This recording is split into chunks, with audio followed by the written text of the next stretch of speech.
السلام علیکم ورحمۃ اللہ وبرکاتہ۔ اعوذ باللہ من الشیطان الرجیم، بسم اللہ الرحمن الرحیم۔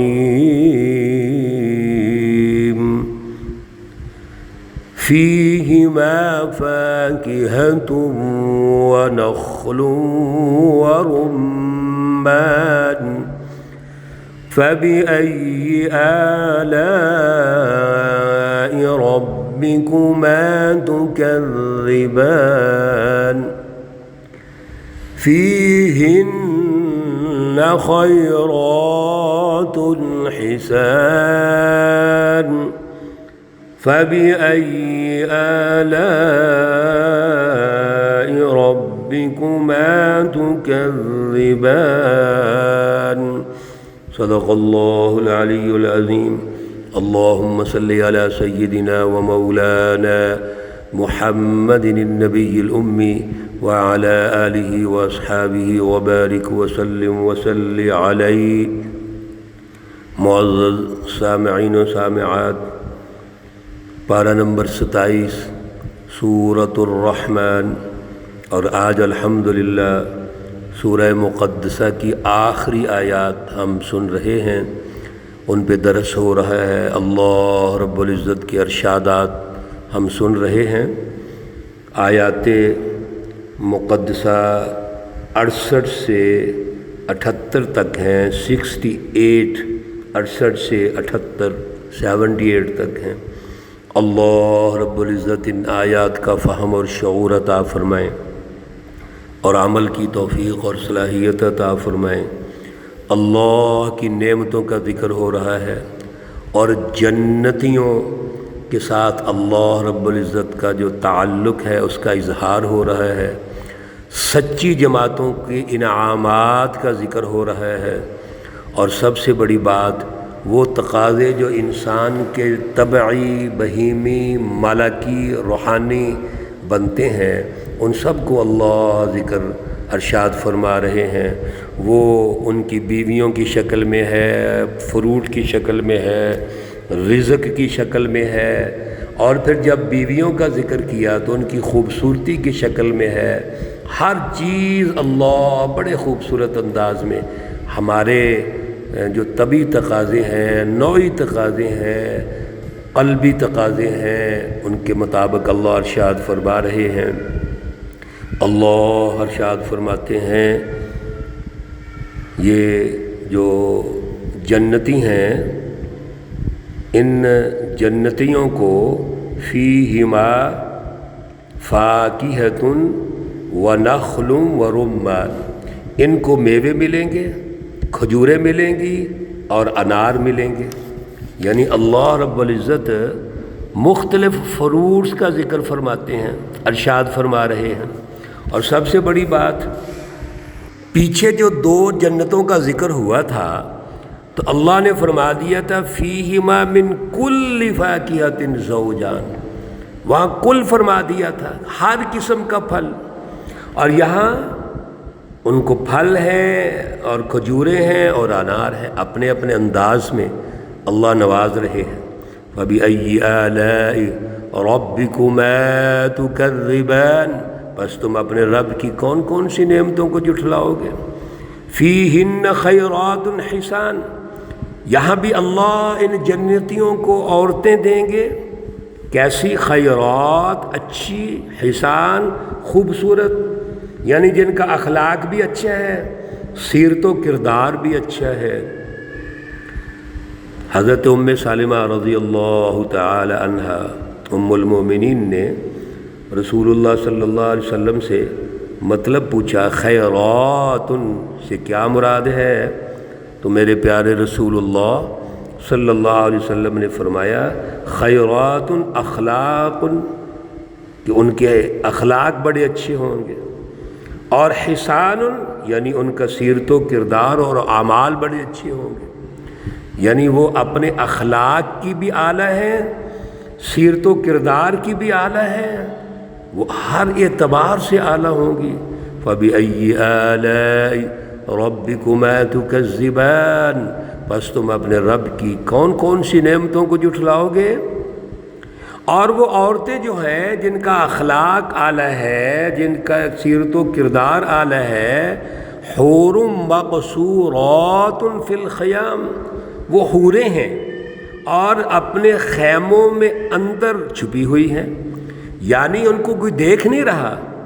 پیچھے بھی اللہ رب العزت نے ارشاد فرمایا تھا لم یطمثہن انس قبلہم ولا جان، اور یہاں بھی آگے اللہ ارشاد فرما رہے ہیں حور کہتے ہیں جو موٹی آنکھ والی ہو۔ عربوں کے اندر موٹی آنکھ والی جو خاتون ہے اس کو خوبصورت سمجھا جاتا تھا، اللہ نے اسی کی مثال دے کے سمجھا دیا کہ آنکھیں ان کی موٹی ہوں گی، خوبصورت ہوں گی، اور خیموں کے اندر وہ موجود ہوں گی۔ فَبِأَيِّ آلَاءِ رَبِّكُمَا تُكَذِّبَانِ، پس تم اپنے رب کی کون کون سی نعمتوں کو جھٹلاؤ گے؟ اور ان حوروں کے بارے میں بھی اللہ نے ارشاد فرما دیا لم یطمثہن انس قبلہم ولا جان، اور پیچھے بھی اللہ نے بڑی دلیل سے ارشاد فرمایا حور مقصورات فی الخیام۔ میرے عزیزو، یہاں سے بھی ہمیں ایک سبق ملتا ہے ہماری خواتین کو کہ عورت ہمیشہ پردے میں ہی خوبصورت لگتی ہے۔ عورت نے اپنے آپ کو چھپانا ہے، کس طرح؟ تاکہ عورت کی جو جسمانی کیفیات ہیں وہ مردوں سے چھپ جائے۔ برقعے کا بھی یہی تصور ہے۔ برقعے کا تصور جو ہمارے ہاں ہے یہ تو ہم اپنے موروثی یا سماجی حالات کے مطابق برقع اوڑھتے ہیں۔ اللہ نے قرآن پاک میں تو یہ ارشاد فرمایا یدنین علیہن من جلابیبہن، بڑی بڑی چادریں اوڑھ کے نکلیں، اور وہاں یہ ارشاد فرما دیا اس کا تصور یہ ہے کہ جب باہر نکلیں تو اپنے آپ کو محفوظ کریں، بس کوئی دیکھ کے کوئی پریشانی پیدا نہ کر سکے، کوئی دیکھ کے ان پہ انگلی نہ اٹھا سکے۔ لہٰذا عورت کا باہر نکلتے وقت یہ انداز ہونا چاہیے کہ کوئی دوسرا دیکھ کر اتنا نہ پہچان لے کہ کون ہے۔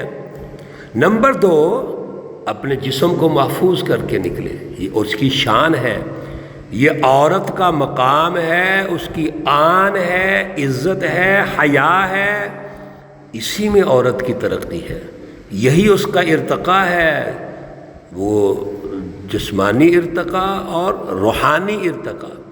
اس لیے میرے عزیزو، اللہ نے پیچھے بھی ارشاد فرمایا تھا جب اللہ نے عورتوں کا ذکر کیا تو قاصرات الطرف، اور یہاں ارشاد فرما دیا مقصورات فی الخیام، اپنے خیموں کے اندر ہیں، اور پھر تیسری بات دونوں جگہ ارشاد فرما دی کہ ان کو کسی مرد نے انسانوں میں سے یا جن نے چھوا نہیں ہوگا۔